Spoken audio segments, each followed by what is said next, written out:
Now the Lord told me something. He said, do you notice that every deceiver loves positions of authority?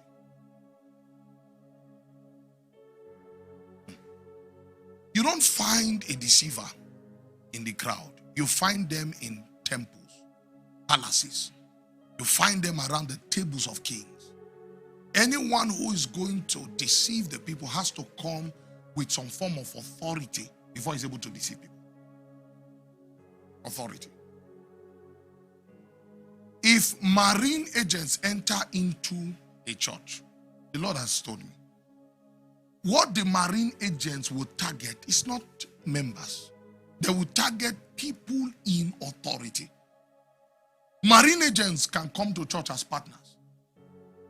They would give the ministry money. And as they begin to do this, before you know, their influence over the preacher's life will begin to grow. And then gradually they're influencing your messages. Because you don't want to lose them, you know they are living certain lives, but because you don't want to lose them, you will not preach about that thing. You see, gradually, they begin to weaken you gradually. You know, you are getting weak. Your messages are no longer strong. It's no longer efficacious and powerful. You see, they target, you know, the lead singer. The Lord was telling me something about musicians, Christian musicians. If I talk, they'll get angry. He said Matthew 11:6. He said, and blessed is he whosoever shall not be scandalized or offended. Scandalized, entrapped, offended in me. And it's the same word he used in Matthew 27 when he spoke of many becoming offended, scandalizo. Now, if you investigate the cause of John's offense or perceived offense, you'll discover that there was an expectation he had that did not seem to go according to how he imagined it. And because of that, he became entrapped. He was offended.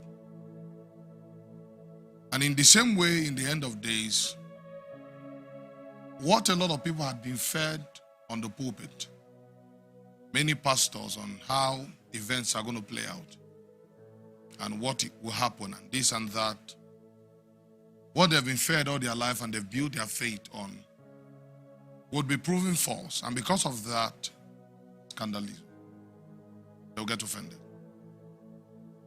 John, although he had prophesied about the Messiah, imagined, I'm presuming now, imagined that when Yeshua begins to walk his ministry, he would not be forgotten. He would not be abandoned somewhere in jail to rot. His disciples will not be left without a leader. He had been receiving updates on what Yeshua was teaching, things that were more than what he was doing. There was no reference to John anywhere. And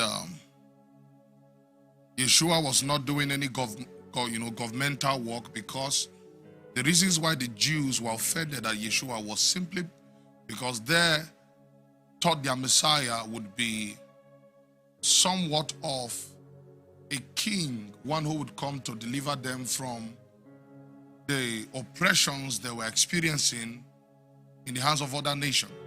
Someone who would come to set up the earthly kingdom of Israel and cause them to reign. Now, if you interview a Jewish man, he believes that when the Messiah comes, every other nation would become slaves of the Jews. Interview them.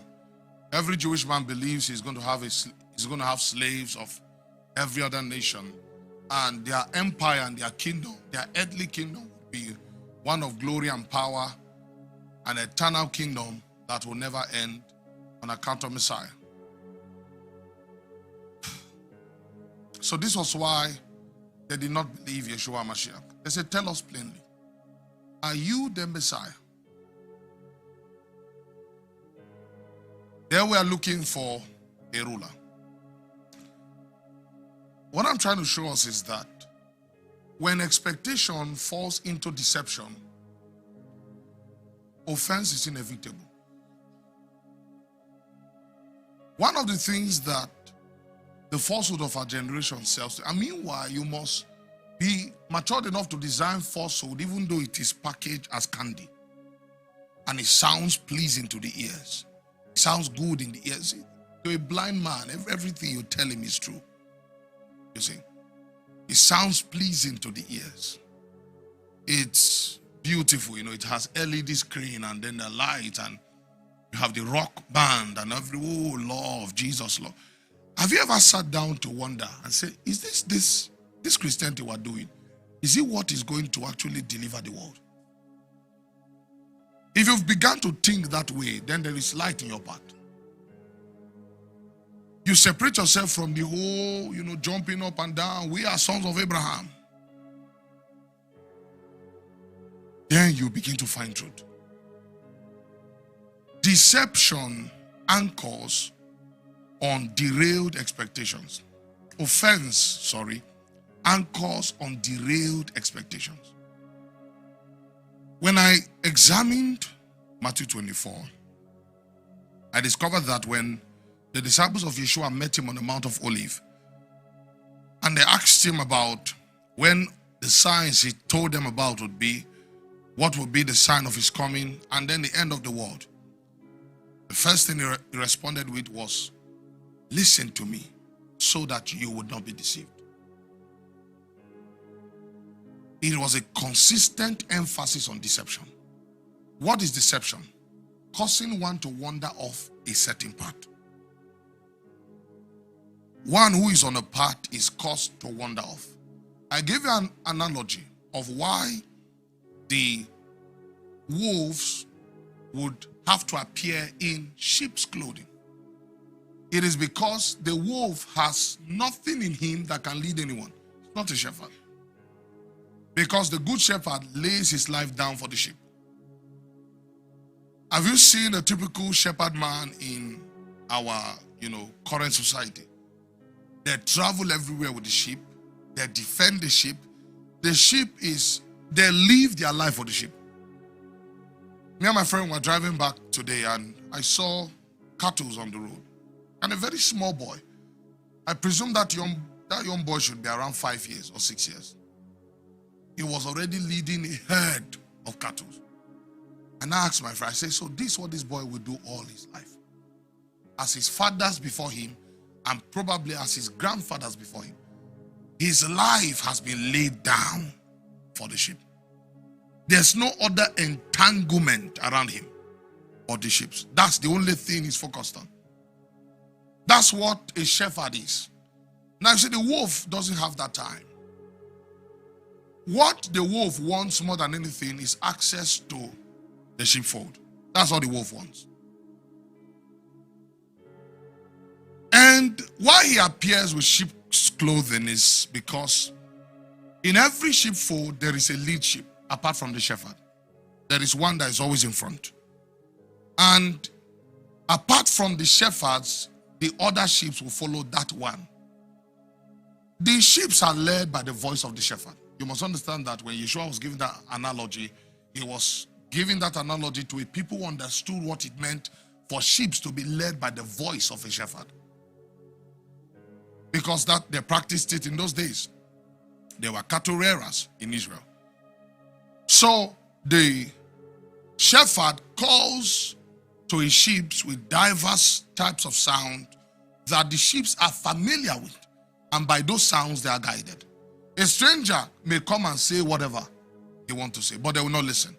They will hear his voice, but they will not obey his voice. Because the sheep are familiar with his voice.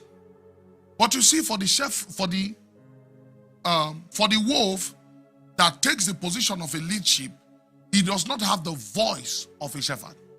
You understand? But he presents himself in front of the sheep so that they can follow him. This is why appearance is very paramount to the ministry of a false prophet. He has to put on shows. There's a way he has to appear. His deception is in his appearance. If you destroy the strength of a deceiver's appearance, you've destroyed his ministry. If you are not moved by his signs, you are not moved by his performance, you are not moved by his theatrics, and you sit down and say, let me hear the word of God from this man. Meanwhile, you cannot hear the voice of the shepherd if you yourself don't first know the voice of the shepherd.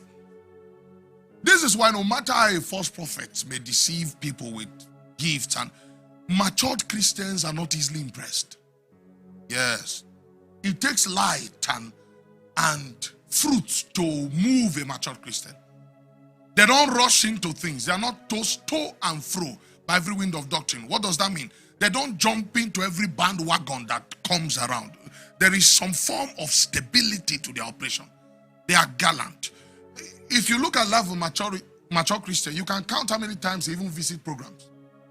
You can count how many times. He will not move to a place except compelled by the Lord to go to a place. That's why when you begin to see that thing in your life, it's not pride, it's maturity. God is using the man. There are some churches who won't believe that since I've been in Abuja for many years, I've not entered. Not because they are not doing the Lord's work. But you see, you move by the voice of the Holy Ghost. What is food for others may not be food for you. There is something God is building with you in the word, and on that thing you must plant your faith. You see. So this sheep puts on a show and he's before the sheepfold. And then some would follow him. All together. Meanwhile,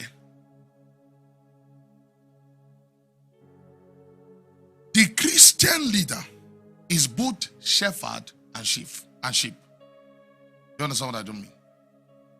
The Christian leader is both what? Shepherd and sheep. The ultimate true shepherd is the Lord. The lead sheep is the preacher. The sheep that leads the sheepfold has to be led himself by the shepherd. Do you understand?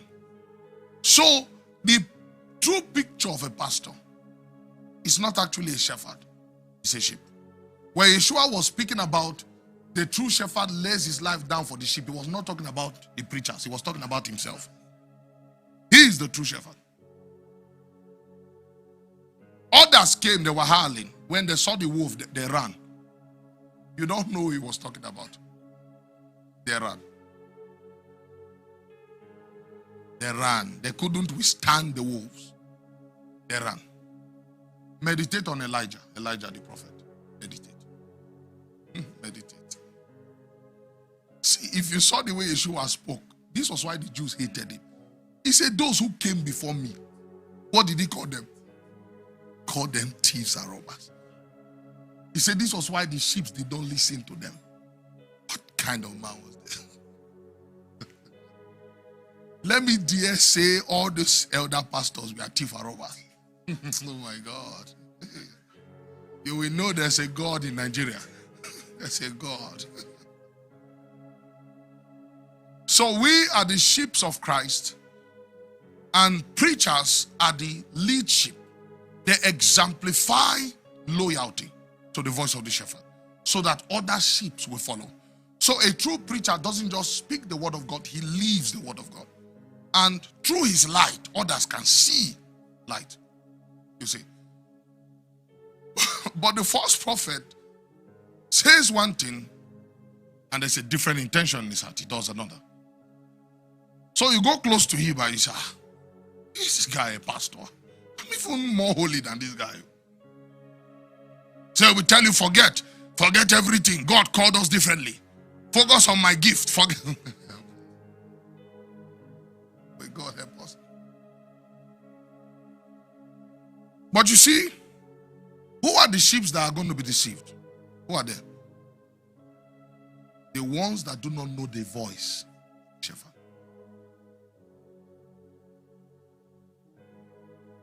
Remember, even though I'm leading you, Christ is leading all of us together. Yes. You may not see the shepherd, but you can hear his voice. He's leading all of us. So how is a disciple supposed to follow? He's supposed to follow me as I follow Christ. He's supposed to follow after Christ in me. I told you how we become servants of God.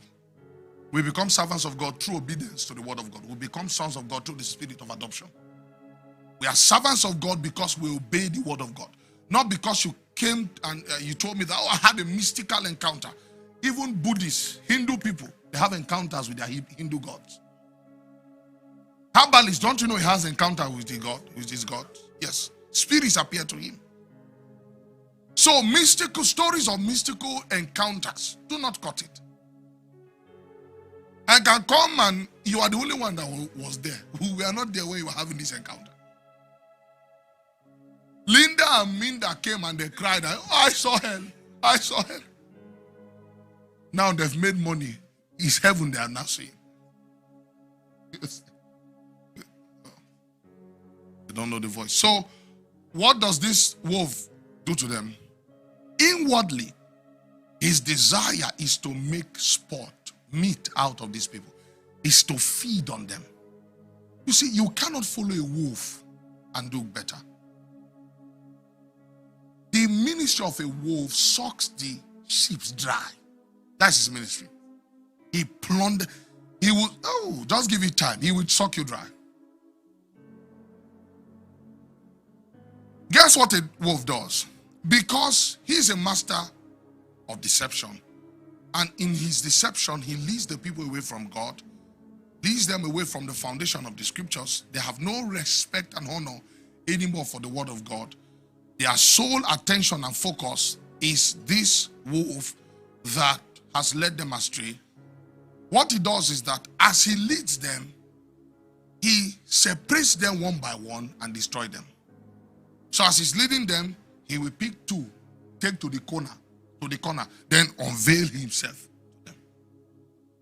So as the girl was coming to the church thinking it was Jesus she was serving, Papa now invites her for special counseling in the hotel.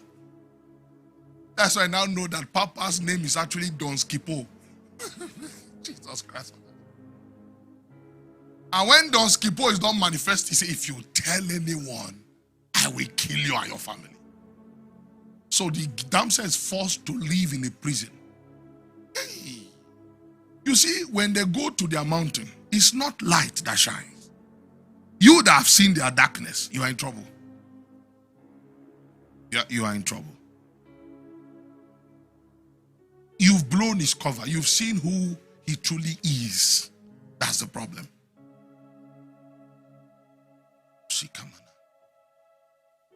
So they emphasize on, don't expose your father's weakness. Don't do this. Don't add this one. Don't, there's always something that is built around protecting their image. Yes. So that's the deception. Now the Lord told me something. He said, do you notice that every deceiver loves positions of authority?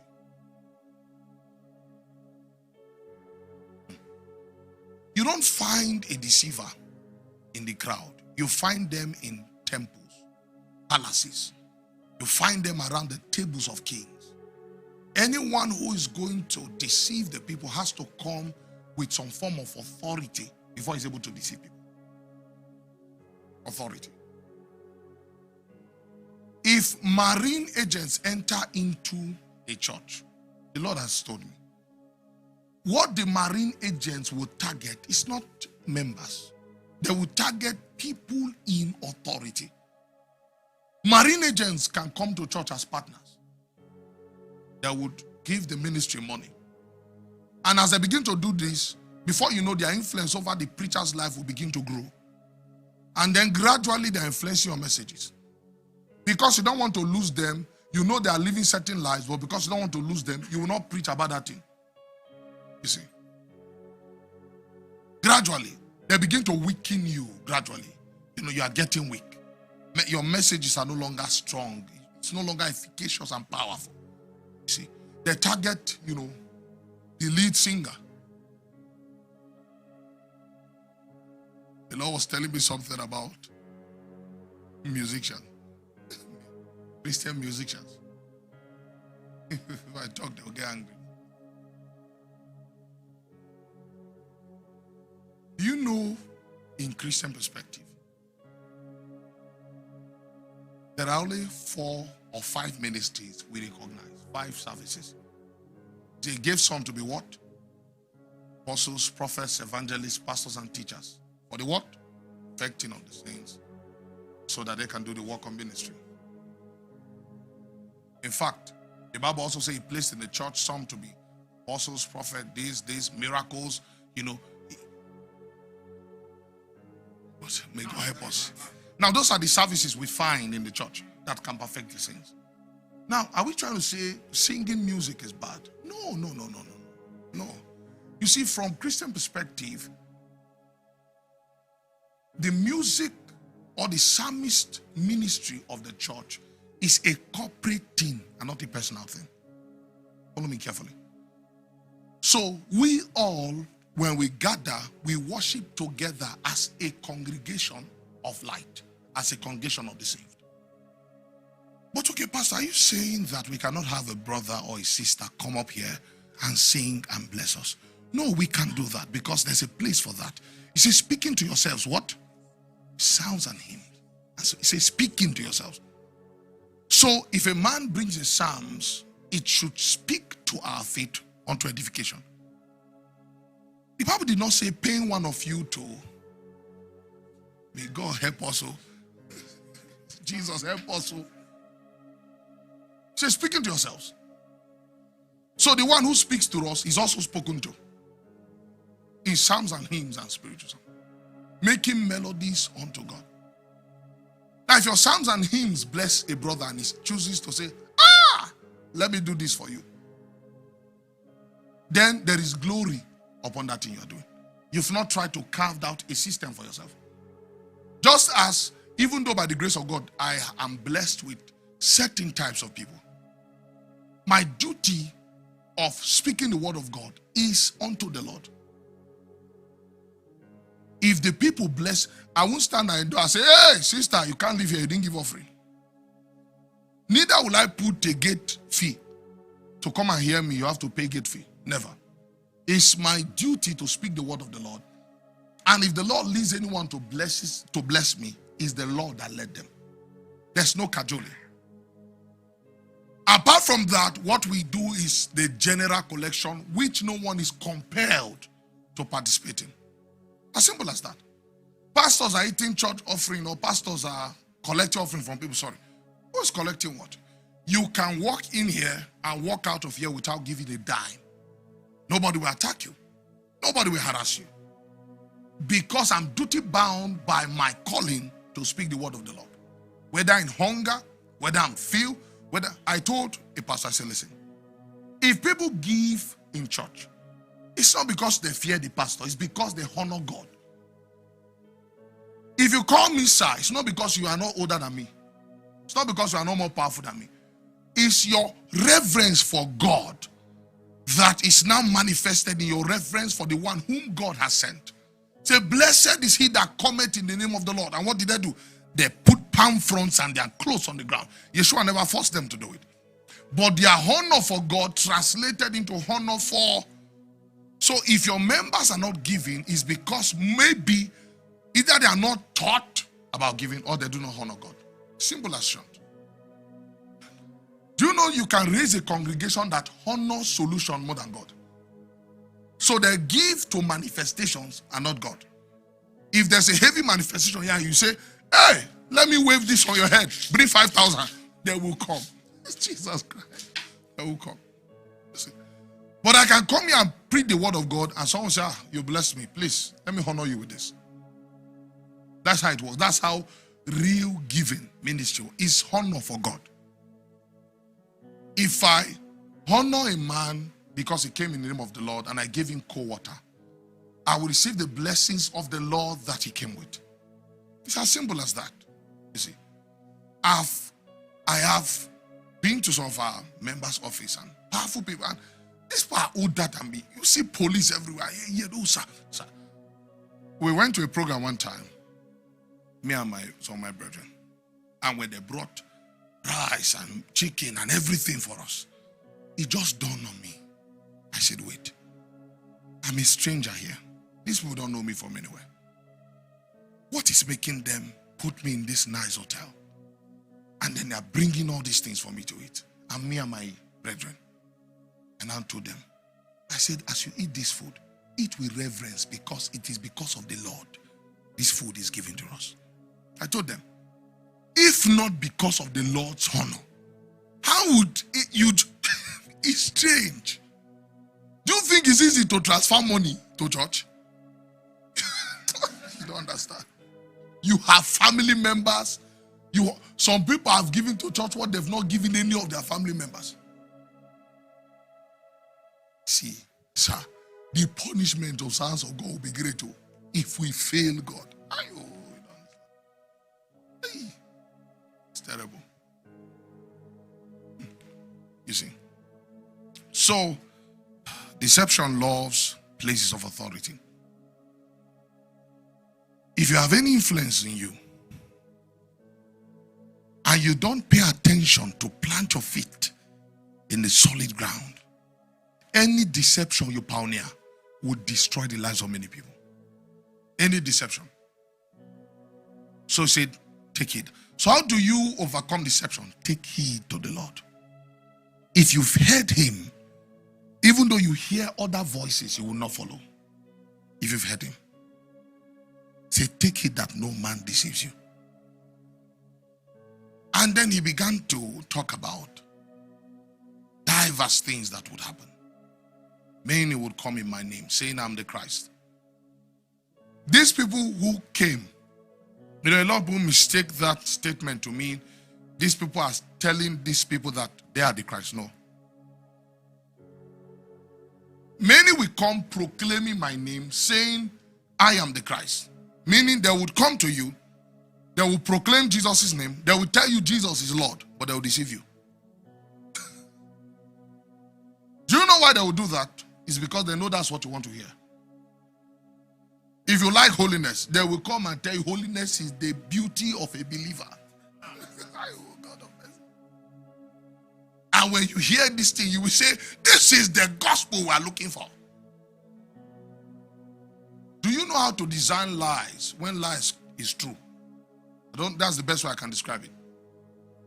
Satan said things that were actually true, but he deceived Adam and Eve. It will be like God. No, the intention is what matters. So the scandalizo would be because of the hopes that these people had that was thrown to the ground. When all this whole thing started, I checked and the Lord told me it's not yet World War III. He said this is the sign of the Christ. He's telling his people that can hear, say get ready. It will come in a moment you are not expecting. It will be sudden. And then in the same week, an eclipse occurred. Not in Africa. I'm not sure it happened in Africa, but I think in America, in those places they call it the Ring of Fire eclipse. You see, let me also tell you another thing that will cause great scandalizo. Listen. We're in the season where we must become cautious so that no one takes away our crown. Do you know that gradually the people are becoming jesters of holy things? If you're on social media, check anything that has to do with Christ. Anything specifically that has to do with Christ. You would find jesters there will be 75%. Church is business, all a scam, all. I don't know if it breaks your heart. Satan has pushed a narrative that even most believers that go to church, they've received already. And that narrative is that church is a business. They will look at you who is preaching, who has given your life to the calling that you've received. Because they see everything around you looks fancy. That's because that's how they are lost looks at things. They see there must be money coming here. And they say it's because there's no job, that's why you're a pastor.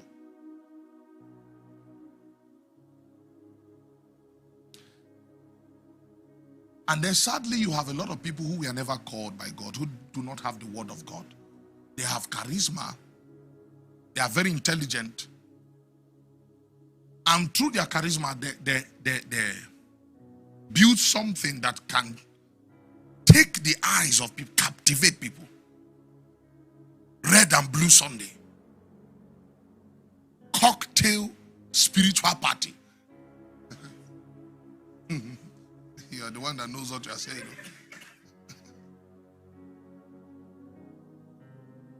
And guess what you find there? Motivation. Motivation. There's something I told my brethren.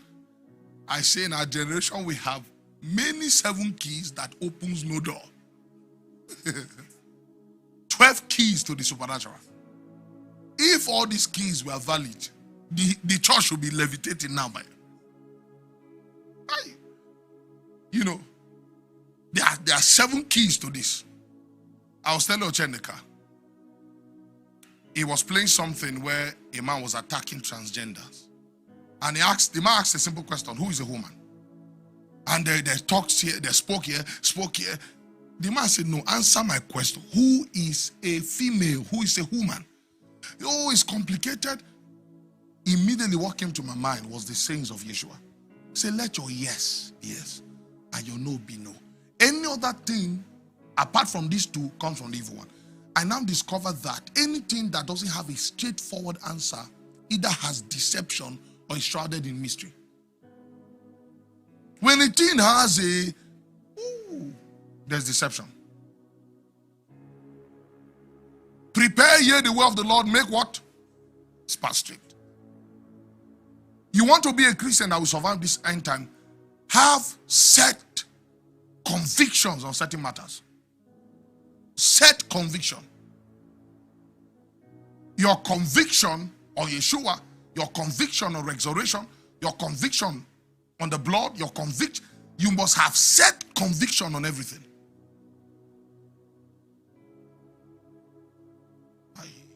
Set conviction. Your feet are planted solid.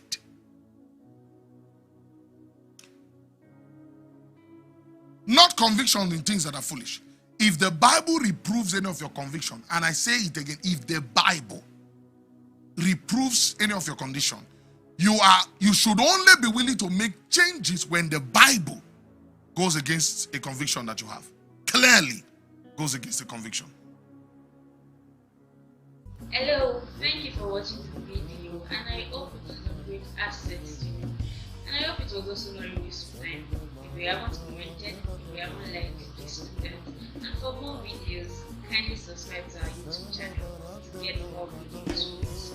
God bless you.